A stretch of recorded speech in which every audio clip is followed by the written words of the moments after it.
I'm pretty sure most of you have heard about AI agent this, AI agent that. But what if we try to understand what it all means and how it works without all of this hype? So this video is exactly that. I'll try to explain how AI agents work, what even are they, what they are for, how you can use them, and so on. So without any further ado, let's just get into it. So most of you have probably heard about vibe coding or OpenClaw, but the thing about all of these tools is that they're used to write code, and some people are confusing this with AI agents. What are actually AI agents? So AI agents are not just chatbots. They're autonomous systems that can reason, plan, and act. This is the main difference between like a basic bot that you've probably seen in the past. With the regular chatbot, you ask, it answers. So it's just like a turn exchange. So the main things that you learn about AI agents is basically autonomy. It can use tools, it has its own memory, and it is goal driven. So imagine you have a case where you want to ask AI to complete something for you. Say, reply to all of your emails, help you create a landing page, maybe find data in spreadsheets and send it over in a specific format. So these are the use cases for this type of agents, unlike a regular chatbot. So how AI agents are actually working under the hood?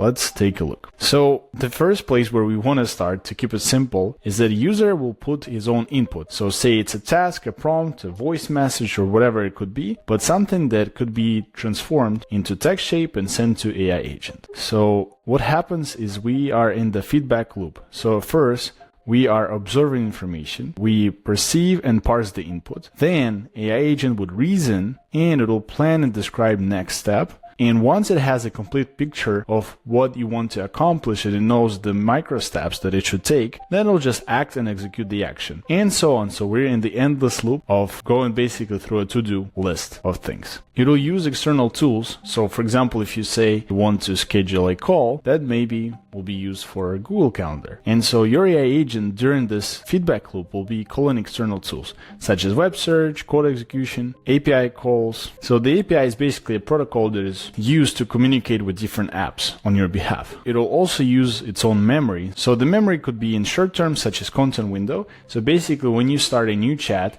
you have like a thread of conversation, and this will be considered the short-term memory. So it'll remember what you said in the first message if you're on the message number 10. What about the long-term memory is where we can use a bit more complex technologies like vector database, regular database, or RAG, is basically to know you and what you want to do, and maybe general stuff about your persona across all of the conversations, and not just in this particular chat or thread. So basically once you start AI agent, it'll write a prompt, it'll reason about your request, it'll start creating a plan, it'll execute the action. While executing every single action, it'll be calling specific tools if needed. As a result, you get the output that'll basically be the response or action. So basically the agent loop observes input, reason about the next step, act using tools, repeat until task is complete. If you need help with stuff or you want to automate something, this is where you use AI agents. If you're trying to find some quick information or you need some text to be written for you, this is where you use a regular chatbot like ChatGPT. Even though ChatGPT now introduced a lot of tools calling, now they're making steps towards becoming more like the agent core LLM. But the closest tools on the market that could replicate this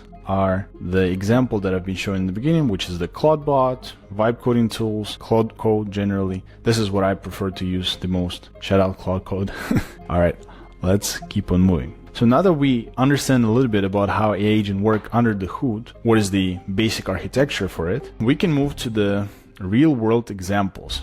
All right, so here I have 3 of them, and the first one is coding agent. What it does is basically can read your code base, it can write and edit files on your computer, basically like a real programmer, and it can ship features autonomously. If you're trying to develop an app, a landing page or something like this, you would install software like Claude Code. You would then prompt the software to write the code for you, and it'll actually create executable files on your computer that you can later put on the server. So basically it'll be a very similar experience as to hiring a developer that'll be writing code for you. It actually can close the full loop of development for you. And this is what I use a lot myself these days. Of course, the quality of the code it generates depends on how good your prompts are. If you're a senior software engineer like myself, that's a bit easier. But even if you're just a beginner, I would still encourage you to try to use it for something. Maybe it could be very basic stuff like creating a small landing page or adding more complex stuff like authentication, maybe some unique ideas or AI integrations directly in your app, and so on. The second use case that I have is basically support agents. So think about those bubbles on the website that you see some places like intercom bubbles, where it can read customer tickets, look up order status, process refunds, or escalate complex issues. So basically, if you need help on the website, you usually would chat maybe not just to a basic chatbot anymore, but to actual complete AI system that could actually pull data about you from their database, proceed your refund without connecting a human, and so on.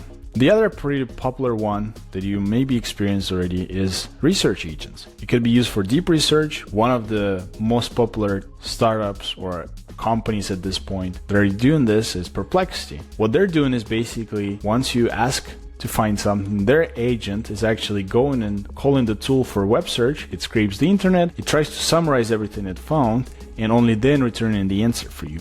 It reads multiple sources, it synthesizes findings, and it goes all around the sources. So these are the basic examples that already are very useful. There are obviously a bit more examples than this. And if you have an example or an idea in your mind that you want to share, leave it in the comments and I'll be happy to chat about it. Alright, so now that we understand how it works, we know what it is, and we know some examples, let's actually talk about the orchestration. So that is a very big, powerful thing that is growing in AI, probably be a next trend in terms of AI agents. Orchestration is when AI controlling other AIs. So think of like a project manager, but for AI department. So say you have multiple agents that are executing different tasks, but you still need your time to communicate with them, give them commands. But so what people are already doing, they're maybe starting multiple instances of Claude code or multiple instances of agents and just working with like 20 different terminals, given 20 different commands. But as you already guessed it, this could also be automated by one orchestration layer that will also be AI. It'll be like this abstraction on top of all of the other ones that you just give one command and it'll then understand, okay, I can communicate with this AI agent for this, I can communicate with this AI agent for that, and it can actually write a plan that'll then give it to them, analyze if they're finished their work, and basically be like the manager that you just hired to manage all of this and save your time. The example that I have here is user would say, build me an app. So the orchestration agent will break down the task and it will delegate it. So it'll give some parts to the research agent that'll find the requirements, it'll give some parts to the coding agents that'll do the actual code, it'll give some parts to the design agent that'll create UI UX, and it'll give some parts to the QA agent that'll be doing tests and reviews. And all of this will work as a fully functioning business system that is basically can be running asynchronously that will help you save your own time on this. So mark my words, that'll probably be one of the biggest trends of this year. So let's move on. And since we already started talking about AI agents, one important part that you should also know is MCP, which is Model Context Protocol. So remember how in the beginning I've said that AI agents have access to different tools where they can call certain services or native stuff like file search or writing code. But API is one of those protocols that is being used for ages now to communicate between apps. So say you want to edit something, update a record, pull data, save data. This is where you'd use API. But MCP is the new protocol that was created to actually orchestrate the APIs for AI agents, so it'll be much faster and simpler. So basically now AI agents would simply talk to MCP and MCP will basically execute actions for you. And MCPs are something that the app providers will usually build for AI agents in order to communicate with their app. So say you created a note-taking app and you want the users to pull notes or upload notes to your app through, say, ChatGPT, then you would use MCP. So it'll be aware about this and it'll use it to authenticate the user, to know who's who, and later to execute these actions. So basically, the MCP is what I just said is the new API, but for AI agents. So any app can now talk to different apps using MCP protocol, and so it is one standard basically for everything.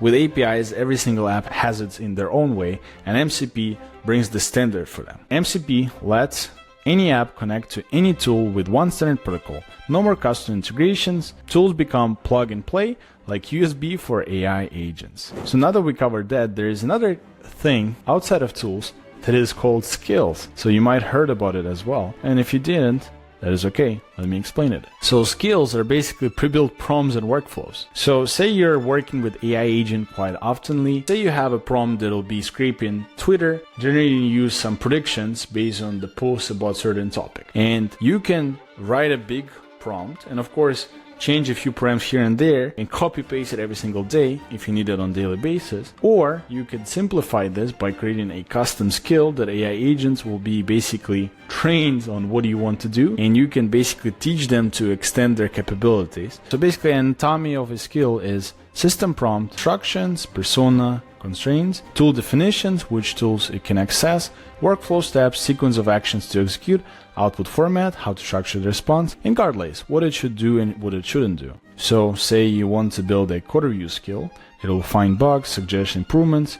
If you want to do data analysis skills, it'll then query data, build charts, explain insights. You might want to have content writing skill. It'll research topics, write drafts, edits for your tone, SEO, and so on. And there are actually people that are doing their own Apple stores for the skills, where they basically learn the way how they can use AI, how to prompt it, which tools AI should be using for different tasks. And they're basically packaging this under skills and reselling this or just publishing it for free. That is the thing. There are literally marketplaces for this now. I think that skills will be also growing in this year. So this is the second biggest thing probably. We already covered so many things on AI agents, especially if you're a beginner, and you might be thinking, what is next with all of this tech? So here's what I think it is going. So today we have single agents with tool access like ChatGPT, Claude Code, Cursor, Perplexity, and so on. Then the next thing will be agent-to-agent communication, where basically say an e-commerce store will have their own agent that'll be talking with people and be selling the things for them. Then you would use your own agent to say, I want to buy a jacket, and what it'll do, it'll go and talk to another agent about the purchase, it'll negotiate the price, complete the order, fill in the details, agree the shipment, even pay on your behalf. The agent on the e-commerce store will analyze the conversation, will actually call the tools to fulfill the order, and you'll just receive the jacket by just telling to your own personal assistant, basically, go ahead and order me a dark jacket from this brand. And that's it. And MCP will be one of the things that will help with that. So maybe it doesn't even have to be chat to chat, it could be your agent through MCP call of that store. And in a bit further future, I think we'll have autonomous agent ecosystem. So we'll actually have AI workforces, agent marketplaces, and solo entrepreneurs that will run big businesses that'll have like hundreds of AI employees as a trend. So AI employees will basically not be these robots that are using the computers, it'll actually be the software that is living in the cloud. And maybe you'll have a marketing department, you'll have design department, sales department, code department. Each of these departments will just have this entry point, the main AI agent, and it'll be talking with all kinds of tools and sub-agents. So basically where I think all of this is moving is from AI that is using tool to AI systems that collaborate with each other and solve complex problems. So I hope this was helpful and you learned something today about how AI agents are actually working without all of this hype and people making $1 billion after $1 billion and automating everything in their life. So we could go back a bit to the foundations on what this technology is even about, without all of this hype for views, or people making videos about topics they don't even know about or understand. So I hope that was useful, and I hope you liked this video. And if you did, please give it a like and subscribe to this channel, because here I talk generally about AI, cool tech, startups, and generally online entrepreneurship. And now I'm also starting my own free online community for people who like to build stuff. So if you want to join, I'll leave the link in the description. Thanks for watching, and see you in the next one. Peace.